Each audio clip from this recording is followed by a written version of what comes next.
Fitri Oktaviani. Pesta sepak bola dunia tak hanya mendongkrak nilai pemain di lapangan, tetapi juga nilai bisnis mereka.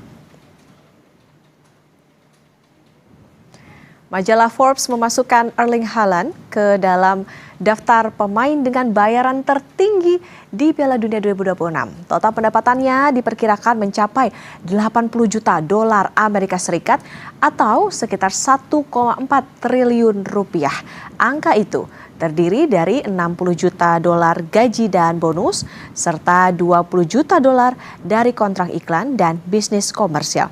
Haaland juga menjadi salah satu pemain dengan kenaikan nilai komersial paling cepat berkat kontrak baru, performa konsisten, dan deretan kerjasama dengan merek global.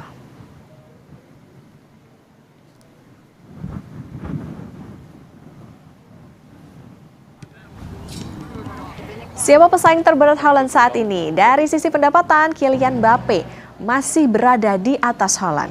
Forbes mencatat, bintang Perancis itu mengantongi pendapatan sekitar 95 juta dolar Amerika Serikat atau sekitar 1,6 triliun rupiah dalam setahun.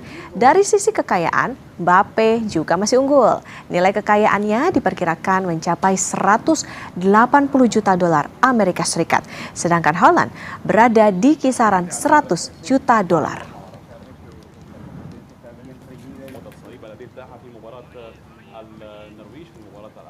Persaingan Haaland dan Mbappe pun tak lagi sekedar soal gol dan gelar di era sepak bola modern. Pertarungan juga terjadi di papan nilai bisnis. Haaland versus Mbappe, siapa yang harganya naik? Setelah pesta bola dunia selesai, Kompas Bisnis akan tanya ke analis sepak bola Firzi Idris. Mas Firzi, selamat pagi. Ya, selamat pagi Mbak Okta. Kita dengar angkanya kayaknya makin semangat kerja ya supaya bisa mencapai segitu.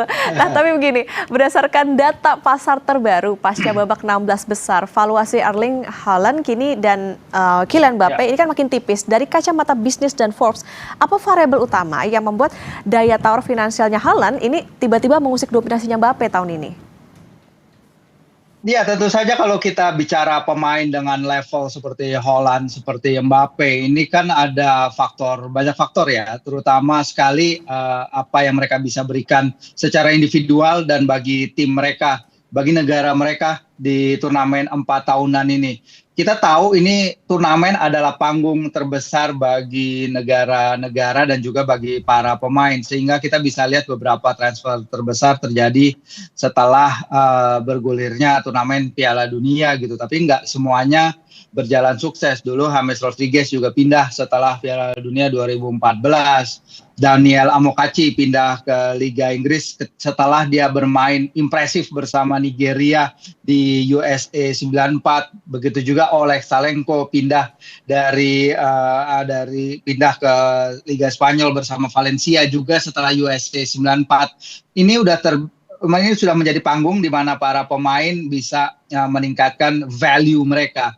Tapi kalau kita beneran membicarakan pemain dengan value seperti Mbappe dan Erling Haaland, ini kan pemain yang sebenarnya udah dalam peak mereka ya. Jadi menarik sebenarnya melihat kemana ke depannya mereka akan berlabuh atau misalnya menjadi rebutan di bursa transfer. Tapi untuk sekarang pun dengan apa yang udah mereka raih, ini merupakan suatu hal yang sangat-sangat impresif, apalagi keduanya bersaing head to head di puncak daftar top skor di Piala Dunia ya. Ini juga akan membuat value mereka kian naik, Mbak Okta. Oke, Piala Dunia ini jadi ajang yang meningkatkan value dan nanti ya berpotensi untuk jadi bursa transfer. Nah, Mas Firzi, Mbappe kan punya pasar kuat di Perancis dan juga Real Madrid, sementara Haaland menguasai panggung industri Premier League dan juga City. Kalau keduanya terus meledak, apakah kita nih kayak lagi menuju era di mana nilai transfer pesepak bola itu angkanya makin fantastis, bisa nyentuh angka yang nggak masuk akal sampai 250 sampai 300 juta euro? Ya, angka tidak masuk akal ini adalah suatu pertanyaan yang bagus ya, karena sebenarnya 5 transfer termahal di dunia, 4 diantaranya kan adalah penyerang. Dan top transfer of all time sejauh ini adalah ketika Neymar pindah dari Barcelona ke Paris Saint-Germain itu pada 2017 dengan mahar 220 juta euro ya. suatu mahar yang tercantum karena waktu itu Barcelona masang aja nih suatu release clause di mana mereka ketika itu tidak mengantisipasi sama sekali ada suatu klub yang bisa menembusnya karena angka itu fantastis. Cuman ada satu catatan menarik dari World Record Transfer Fee itu bahwa udah hampir 1 dekade nih kalau misalnya kayaknya untuk bursa transfer musim panas ini tidak akan ada yang pecah karena kita belum mendengar berita adanya suatu pergerakan di bursa transfer dalam kaliber untuk memecahkan world record transfer. Emang ada Elliot Anderson pindah dari Nottingham Forest ke Manchester City, tapi itu berada di urutan keempat di daftar deretan bursa transfer. Udah hampir 1 dekade rekor transfer tidak pecah. Sementara 1 dekade sebelum Neymar pindah dari Barcelona ke PSG, itu rekor transfer pecah 4 kali. Termasuk ketika Cristiano Ronaldo pindah dari Man United ke Real Madrid. Mundur lagi 10 tahun, misalnya sebelum pemecah transfernya si Zinedine Zidane dari Real Madrid dari Juventus ke Real Madrid pada 2001. Bursa transfer, rekor transfer ketika itu pecah sampai 8 kali.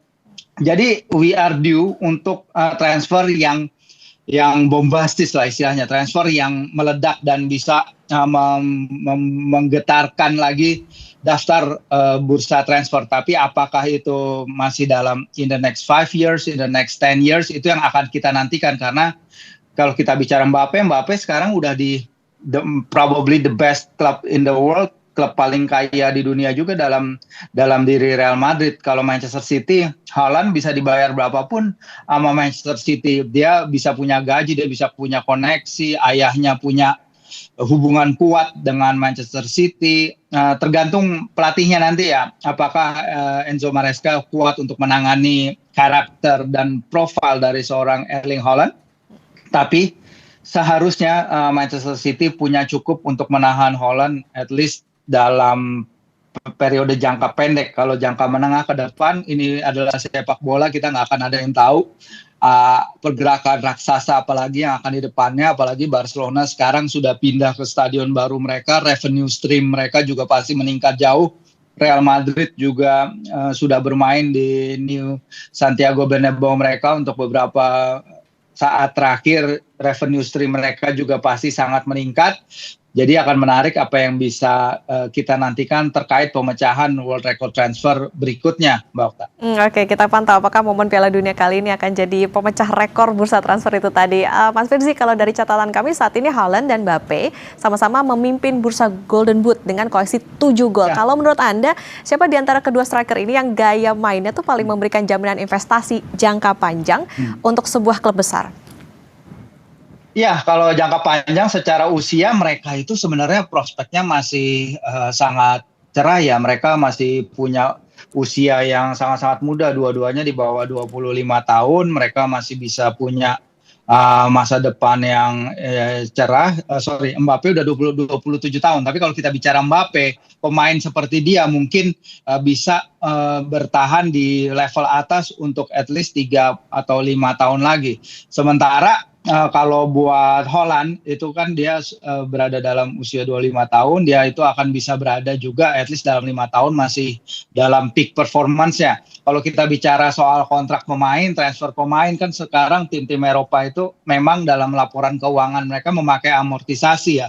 Jadi kalau mereka membeli pemain seharga 100 juta euro, 100 juta euro itu dibagi ke durasi nilai kontrak yang sekarang sudah dibatasi ke dalam 5 tahun. Jadi penurunan nilai aset mereka dihitung dalam hitungan kontrak mereka sehingga bisa di-spread ke banyak tahun. Jadi menurut saya keduanya akan masih menjadi sebuah investasi yang sangat baik karena kita juga berbicara soal image rights, kita juga bicara soal commercial opportunities, kita bicara soal bagaimana klub beneficial terhadap para pemain ini bukan hanya dari apa yang mereka bisa beri di lapangan, tapi di luar lapangan juga commercial opportunities dan kemampuan untuk menggait sponsorship baru. Karena di dunia sepak bola sekarang ini seperti ketika Messi pindah ke Major League Soccer itu kan bukan hanya klubnya ya, bukan hanya Inter Miami yang membayar, tapi basically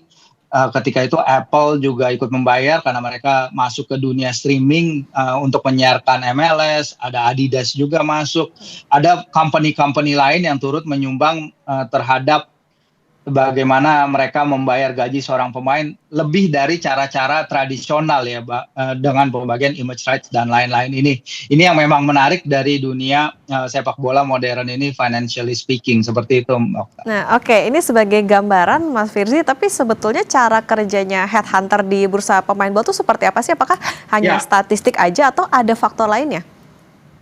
Iya, tentu kalau kita bicara bagaimana sebuah klub melihat pemain, tentu ada headhunter, tentu ada para talent scout. Piala Dunia seperti ini saya yakin akan bejibun lah scout yang menonton setiap pertandingan. Bahkan ketika Indonesia menggelar Piala Dunia U17 2023 aja, saya sempat ketemu beberapa talent scout dari tim-tim di Eropa gitu yang ke Indonesia khusus untuk memantau talenta-talenta from their earliest age dari usia 17 tahun hingga di Piala Dunia U17. Karena kita tahu tim-tim Eropa sekarang mereka itu mencari talent bukan hanya ketika usia mereka sudah matang ya, tapi banyak transfer yang bernilai jutaan euro, puluhan juta euro bahkan untuk pemain-pemain yang berusia 16 sampai 18 tahun. Kalau kita bicara Vinicius Junior ke Real Madrid, Estevao Willian ke Chelsea, itu pemain-pemain yang udah dipatok nilai transfer raksasa ketika mereka masih berusia 16-17 tahun.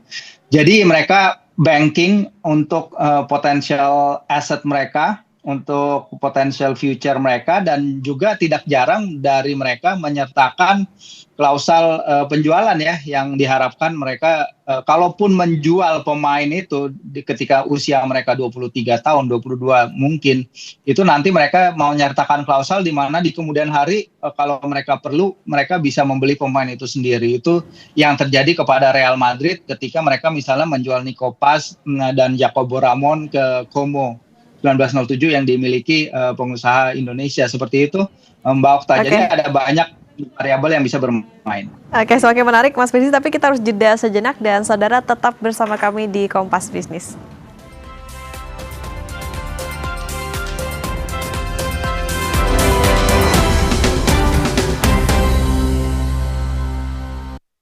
Saat sorak-sorai bergema dan adrenalin mulai terpacu, Anda tak sekadar menyaksikan, namun ikut merasakan setiap detiknya. Dari aksi di gelanggang nasional hingga pertarungan di level dunia, semua terangkum dalam berita olahraga yang cepat, tajam, dan penuh energi. Keep sporty, stay healthy. Kompas Sport pada hari dan jam berikut. Live di Kompas TV. Nyut, ternyata aku punya masalah gigi sensitif. Cobain pakai Sensodyne. Formulanya bikin gigi aku terlindungi seharian. Dan nafas juga terasa segar. After seminggu, dan ternyata hasilnya, wow! Aku mau pesen 2, yang pertama fokus bisa berkurang karena gejala sakit flu. Bersin-bersin karena flu, minum Ultra Flu. Efektif meredakan flu dan sakit kepala. Untung ada Ultra Flu, flu reda, lega rasanya. Dengan kemasan baru. Yuk bikin masakan yang pasti diserbu. Pakai kecap sedap kedelai hitam spesial. Bikin lidah auto pati. Cumi kecap nih. Will Goes Approved Specialisius. Looks good kan? Taste good. Kecap sedap kedelai hitam spesial. Looks and taste beyond good. Dari Wings Food. Mungkin kamu merasa dirimu orang biasa. Tapi bagi seseorang, Kamu adalah tempat bersandar. kamu adalah dunia mereka. Ayah pulang cepat ya. Bagi orang lain, kehadiranmu membawa manfaat.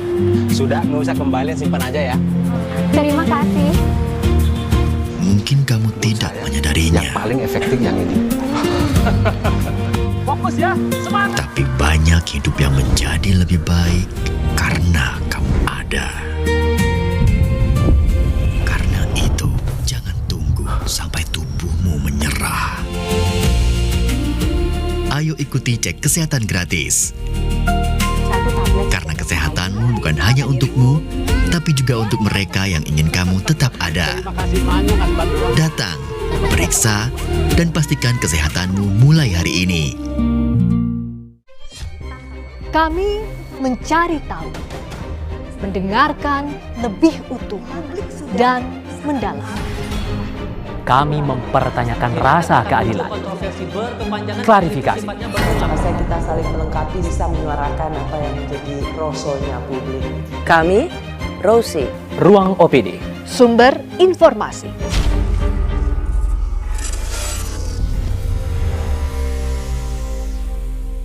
Sekitar 17 hari sebelum terjadi OTT, ajudan saya sudah mengembalikan kepada Bupati Kuantan Sengingi. Nama Menteri Kehutanan Raja Juli Antoni ikut terseret dalam kasus OTT KPK terhadap Bupati Kuansing Suhardiman Amdi. Meski Menhut bilang amplop sudah dikembalikan jauh sebelum OTT, apa isi amplop dan apakah ini bentuk suap atau gratifikasi? Satu meja, The Forum, Rabu 8 Juli, pukul 8:30 malam di Kompas TV. Beri makna pada siang hari Anda. Saatnya terhubung dengan informasi yang akurat dan terpercaya. Informasi terkini selengkapnya. Dari peristiwa penting di dalam negeri, hingga dinamika global yang memengaruhi dunia. Berita yang aktual. Kita ke sorotan pertama di redaksi kami, saudara. Kecelakaan beruntun melibatkan 5 kendaraan. Tajam dan mencerahkan. Kompas Siang. Setiap hari, pukul 11 siang. Live di Kompas TV. Mata dunia tertuju pada 16 kota di Amerika Serikat, Kanada, dan Meksiko untuk ajang sepak bola paling bergengsi di muka bumi. Ikuti update informasinya, prediksi dan rangkuman hasil pertandingan, taktik dan strategi para timnas, pemain, atmosfer supporter, hingga cerita menarik di balik pertandingan. Sapa Amerika! Setiap hari pada program-program berikut. Live di Kompas TV.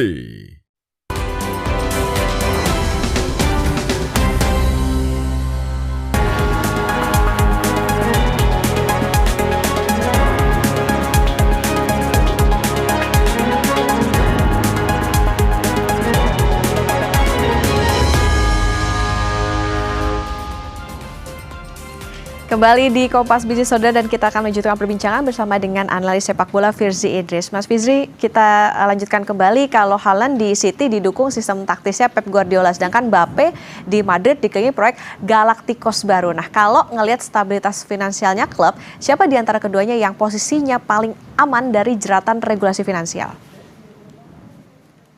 Juga menarik ya, karena sebenarnya regulasi finansial di Inggris sendiri dengan di Spanyol kan berbeda ya. Inggris lagi bergerak dari modelnya PSR itu menuju modelnya squad cost ratio ya. Jadi rasio pendapatan klub berbanding pengeluaran terhadap gaji. Untuk kalau klub-klub yang lolos ke Liga Champions itu 70%. Tadinya kalau di era PSR kan klub-klub itu terbatas ke pengeluaran yang tidak boleh melebihi 130 juta pound dalam kurun waktu 3 tahun. Jadi di sini ada perbedaan di Inggris terkait FFP mereka, tapi di Spanyol juga ada FFP ya, Financial Fair Play modelnya Spanyol. Di Spanyol sendiri sebenarnya Real Madrid salah satu klub yang paling aman ya, yang dalam beberapa tahun terakhir memiliki masalah complying untuk aturan finansial La Liga itu kan adalah Barcelona, sehingga mereka tidak bisa membelanjakan pemain dengan rasio 1:1. Itu dalam artian bahwa ketika mereka misalnya menjual pemain 50 juta euro, 50 juta euro balik bisa untuk membeli pemain atau untuk membayar gaji atau sebagainya. Tapi Barcelona beberapa tahun nggak bisa comply ke aturan itu, baru kemarin dia akhirnya patuh karena mereka memang lagi dalam proses membangun kembali Camp Nou ya. Jadi sehingga ini ada aturannya juga. Berbeda-beda, tapi menurut saya dengan dua klub, kalau kita bicara Manchester City, kita bicara Real Madrid, kita berbicara dua institusi keuangan yang di-backup oleh pemilik-pemilik yang dompetnya sangat tebal dan pasti tidak akan melanggar aturan finansial ya Mbak ya. Oke, Mas Firzi, kalau kita lihat secara jadwal pertandingan, Norwegia ini kan akan menghadapi Inggris di perempat final. Sementara Prancis juga berjuang di bagian sebelah. Kalau skenario-nya mereka bertemu di fase final, apakah laga itu resmi jadi penentu siapa peraih Ballon d'Or sekaligus jadi pemain termahal di bumi? Ya, menarik memang Ballon d'Or. Kalau kita ngomongin Ballon d'Or, memang Piala Dunia itu akan menentukan sekali ya. Biasa kita tahu di tahun-tahun genap itu siapa yang bisa membawa timnya, bisa membawa negara yang juara itu punya pertimbangan besar untuk menjadi Ballon d'Or. Tapi kita juga harus take into account performa klub. Jadi kalau misalnya kita ngomongin Mbappe, Haaland, tapi kalau Inggris kemarin juara Premier League dan kemudian mereka akhirnya bisa juara Piala Dunia ya. Kalau Arsenal kan juara Premier League, terus habis itu Inggris juara dunia, bisa jadi Declan Rice yang memenangkan Ballon d'Or. Itu semua akan tergantung. Manchester City mungkin kita di Champions League belum terlalu bicara banyak tahun lalu, tapi kalau kita lihat misalnya Prancis, Ousmane Dembele lagi, terus habis itu Prancis kan Ousmane Dembele juara Liga Champions bersama PSG, kemudian misalnya Dembele juara lagi bersama Prancis di turnamen ini, bisa jadi dia yang mendapatkan Ballon d'Or. Itu juga akan menentukan bonus-bonus yang mereka dapat, karena kita tahu for sure dalam kontrak-kontrak pemain itu ada klausul-klausul tambahan, bonus-bonus tambahan yang bisa diraih oleh para pemain apabila mereka memenangkan penghargaan individual seperti Ballon d'Or tersebut, Mbak Okta. Oke, nah Real Madrid udah ngunci Mbappe. Kalau misalnya Barcelona atau klub lain lah dengan kekuatan finansial tanpa batas mau nyaingin dominasinya Madrid, apakah beli Haaland seharga itu tadi yang fantastis 200 juta euro atau lebih itu jadi satu-satunya opsi paling logis yang tersisa di pasar? Iya, opsi paling logis kayaknya iya ya. Itu tadi kita bicara soal world record transfer fee itu yang belum terpecahkan selama 10 tahun ini sangat-sangat lama loh, sangat-sangat lama. Dan kita lihat bagaimana nature dari bursa transfer juga. Sekarang transfer 100 juta euro itu udah mulai masuk normal untuk pemain-pemain di level elit. Sementara kalau kita bicara pemain kayak Haaland, pemain kayak Mbappe, itu kan pemain-pemain yang world class ya. Barcelona keuangannya mulai stabil, tapi mungkin mereka belum bursa transfer sekarang ini nih memecahkan bursa rekor transfer. Tapi mungkin possibly dalam 5 tahun mereka bisa melakukan hal itu dengan pemasukan tambahan dari Spotify Camp Nou. Ini akan menjadi boost banget bagi financial muscle mereka ya di bursa. Dan pastinya mereka dalam menghadapi persaingan menghadapi Real Madrid, pastinya tentunya mereka gatal juga untuk make a mark. Kalau misalnya Madrid bisa mendatangkan Mbappe, kenapa Barcelona nggak bisa mendatangkan Haaland? Seperti itu mungkin, Mbak Oka. Oke, kita tunggu ya lagi-lagi momen pecah rekor kah ini Piala Dunia tahun ini. Nah, Mas Firly, sebagai kesimpulan, rivalitas Messi versus Ronaldo bertahan karena mereka berada di liga yang sama dalam waktu yang lama. Apakah rivalitas harga dan prestasinya Haaland versus Mbappe ini masih tetap seru meskipun mereka terpisah antara Premier League dan juga La Liga? Ya, kalau mereka harus mengejar rivalitinya antara Messi dan Ronaldo memang sedikit berat ya, karena kecuali kalau memang Haaland pindah ke Spanyol seperti impiannya. Haaland memang pernah bilang ya, dia pingin main di Spanyol, ideally bersama Real Madrid. Tapi kalau misalnya dia pindah ke Real Madrid kan udah ada Mbappe, sekarang itu nggak akan jadi rivalitas. Tapi kalau misalnya dia pindah maybe ke Barcelona, mungkin aja. Tapi kan kita tahu rivalitas Messi dan si Ronaldo itu kan lebih dari apa yang ada di lapangan ya. Karakter Ronaldo seperti apa, persaingan mereka berdua di antara tim Barcelona terbaik melawan tim Real Madrid terbaik, itu telah memberikan kita suatu tontonan fantastis selama mereka menghiasi La Liga yang diisi berbagai gelar Ballon d'Or, berbagai gelar Pichichi, top skor Liga, berbagai gelar La Liga yang menjadi eksklusif hanya antara Real Madrid dan Barcelona dengan hanya sekali Atletico Madrid masuk. Ini akan menjadi suatu rivalitas yang akan sulit diikuti. Mbappe mungkin akan mempunyai saingannya sendiri. Sekarang kan ada Lamine Yamal ya. Lamine Yamal itu kan juga dia akan grow, menurut saya dia akan juga bisa jadi potensial Ballon d'Or winner. Tapi apakah dia akan pindah ke klub lain, kita nggak tahu. Akankah dia punya followers yang sama mendekati Messi, itu kayaknya masih sangat jauh ya sekarang, karena kalau kita lihat jumlah follower terbanyak di dunia ya kalau nggak salah ya, bahkan dari semua orang lain itu adalah Cristiano Ronaldo ya. Jadi itu juga pertimbangan sekali secara komersial, itu juga akan berpengaruh. Tapi ini adalah rivalitas yang sangat luar biasa yang kita masih bisa lihat dalam beberapa pekan terakhir di Piala Dunia 2026 sebelum akhirnya Ronaldo harus keluar dari turnamen lebih dulu ketimbang Lionel Messi. Tapi tetap saja rivalitas yang udah kita kenal ketika sejak mereka pertama bertemu pada 2008 hingga akhirnya sekarang 2026 kita masih bisa melihat mereka dalam merumput di lapangan. Itu adalah suatu hal privilege yang sangat luar biasa sekali, Mbak Okta. Oke, tambah satu lagi deh Mas Firzi nih, kalau misalnya kita tadi bicara soal Haaland dan juga Mbappe, tapi ada nggak pemain atau siapa yang bisa nyaingin antar keduanya? Apakah Vinicius Junior mungkin atau ada pemain lain?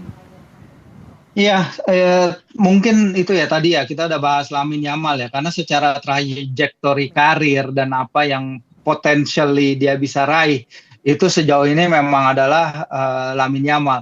Vini Junior kita tahu pemain hebat, tapi dengan karakter dia banyak mengundang kontroversi memang.